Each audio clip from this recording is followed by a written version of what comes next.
Islam melarang, kita dilarang oleh Nabi kita tidur menjelang maghrib, betul? Bukan karena nanti ketindihan setan, bukan ya. Secara medis diketahui bahwa orang yang kebiasaan tidur antara asar sampai maghrib itu akan menurunnya daya tahan tubuh. Jadi gampang sakit infeksi Pak kalau Bapak tidur menjelang maghrib.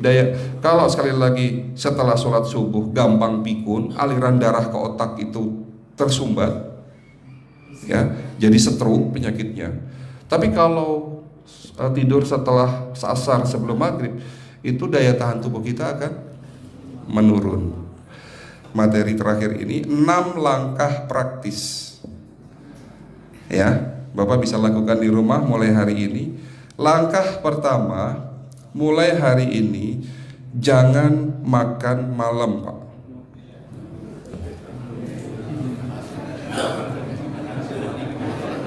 Ya, ala bisa karena biasa. Memang awalnya sulit, yang sudah kebiasaan makan malam itu sulit. Alasannya nanti nggak bisa tidur dok, betul ya? Nanti perutnya kembung, mual dan sebagainya. Itu karena kebiasaan. Dulu pun saya begitu. Tapi kalau sekali-sekali boleh Pak. Misalnya diundang hajatan gitu, tetangga ada yang kawinan hajatan, ya udah apa-apa, menghargai itu makan malam. Tapi sekali-sekali itu. Tapi kalau tiap hari ini yang nggak boleh, betul ya Pak? Jangan makan berlebihan dan jangan makan malam. Makan sate boleh nggak Pak? Boleh, siapa bilang nggak boleh? Sate itu, Bapak tahu daging kambing. Daging kambing, daging domba adalah makanan sehat, tidak berkolesterol. Yang kolesterol itu lemaknya Pak. Tapi kalau Bapak makan daging murni, dagingnya tok, ya sehat Pak. Yang nggak boleh itu santannya. Jadi makan gulai itu jangan, kalau gulai sate aja udah, ya, ataupun dibuat apalah, dibuat empal, ya. Oke, itu yang pertama. Yang kedua, tolong catat, jangan tidur larut malam Pak. Batasan tidur jam berapa Pak? Jam 11 paling telat. Jadi jam 10 harus sudah tidur. Kenapa? Apa penjelasan medisnya? Orang yang tidur di atas jam 11 akan terganggu fungsi livernya Pak. Dimana liver kita ini fungsinya banyak, ya, ada 500 fungsi liver loh Pak. Fungsi jantung ada berapa Pak? Fungsi jantung 1. Fungsi jantung tugasnya untuk mompa darah. Fungsi ginjal ada berapa? 2. Absorpsi dan filtrasi.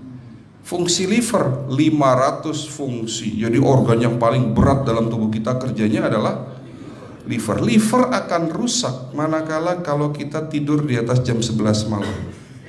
Berarti 500 fungsi liver bisa rusak Pak. Ini salah satu penyebab diabetes. Bukan hanya kerusakan pankreas, tapi rusaknya liver bisa jadi penyakit diabetes Pak.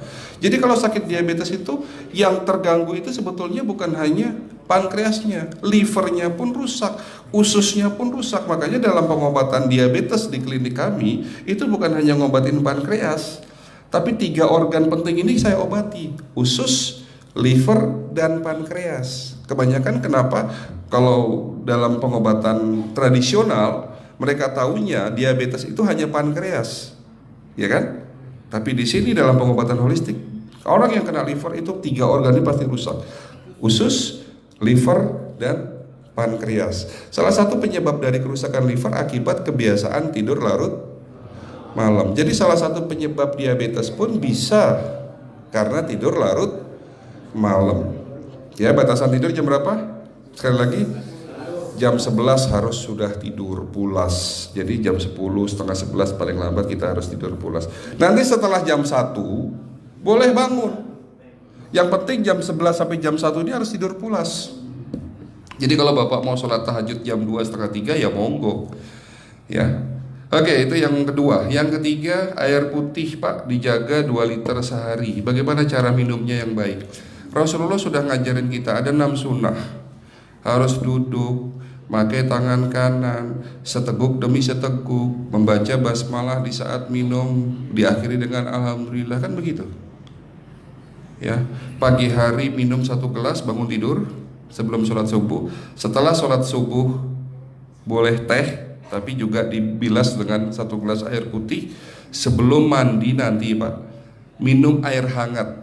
Kalau Bapak mandinya pakai air dingin boleh, tapi sebelum mandi minum air hangat, biar tubuh kita ini jangan terlalu dingin di saat kita kena air dingin. Sampai maghrib pastikan 2 liter sudah masuk dalam tubuh kita. Malam mau tidur, tolong perhatikan Ibu ya, malam mau tidur jangan banyak-banyak minum. Nggak boleh minum malam itu segelas sampai 2 gelas mau tidur. Cukup seteguk 2 teguk saja. Karena kalau sampai kita minum mau tidur 1 gelas besar, ginjalnya malah rusak Pak. Ya. Oke, itu yang ketiga. Yang keempat, puasa. Lakukan puasa secara rutin, insya Allah kita sehat. Nah, untuk penjelasan atau materi puasa nanti bisa hubungin staf saya. Nanti di bulan Ramadan tahun ini, kalau memang masih ada slot 1 sampai hari ke-20, saya bisa mengisi manasik kesehatan yang berkaitan dengan manfaat puasa untuk kesehatan. Insya Allah kalau memang masih ada slot waktunya, karena kita di bulan Ramadan hanya 20 hari kita mengisi manasik. Ya, oke, itu yang keempat. Langkah keempat, langkah 1, 2, 3, 4. Langkah kelima. Nah, sebelum saya menjawab yang kelima, saya ingin membacakan sebuah sabda Rasulullah. Rasulullah bersabda, di dalam tubuhmu ada segumpal daging. Jika segumpal daging itu sakit, akan sakitlah seluruh tubuhmu. Dan jika segumpal daging itu rusak, akan rusaklah seluruh tubuhmu. Apa itu segumpal daging? Segumpal daging itu adalah hati. Tapi ternyata yang dimaksud Rasulullah itu bukan liver Pak. Yang dimaksud Rasulullah adalah hati kita, roh kita, jiwa kita, perasaan kita. Kalau hati kita rusak, kita banyak penyakit hati, iri, dengki, sombong, takabur dan sebagainya. Penyakit fisik akan muncul dalam tubuh kita. Ya, tidak ada orang stres itu sehat, betul tidak Pak? Tidak ada orang yang suka marah-marah itu sehat, betul tidak? Bahkan Rasulullah menganjur senyum adalah ibadah. Senangkan orang lain, permudah urusan orang lain, insya Allah kita sehat. Ya, jadi itu langkah ke-5. Langkah 1 sampai langkah ke-5 sifatnya individual, Bapak bisa lakukan sendiri di rumah. Tapi langkah ke-6 ini butuh bantuan pihak dokter atau rumah sakit. Kira-kira langkah ke-6 apa Pak? Lakukan pemeriksaan sebelum sakit. Jadi periksa itu jangan nunggu sakit baru periksa.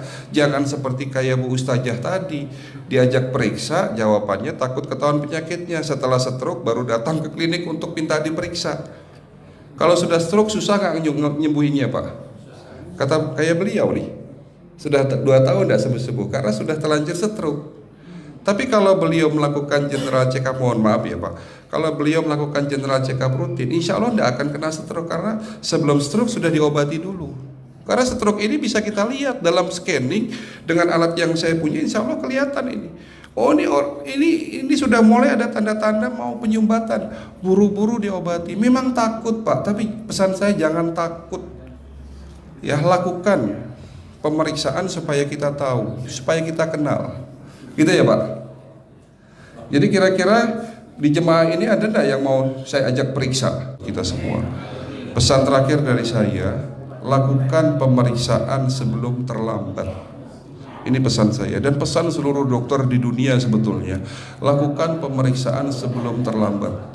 Ya, karena dengan kita melakukan pemeriksaan kita akan kenal tubuh kita. Kalau sudah kenal kita akan sayang sama tubuh kita. Betul Pak? Ada pepatah mengatakan tidak kenal tidak sayang. Cukup sekian dari saya. Mohon maaf kalau penyampaian kami kurang baik. Akhirul kalam, wabillahi taufiq wal hidayah. Wassalamualaikum warahmatullahi wabarakatuh.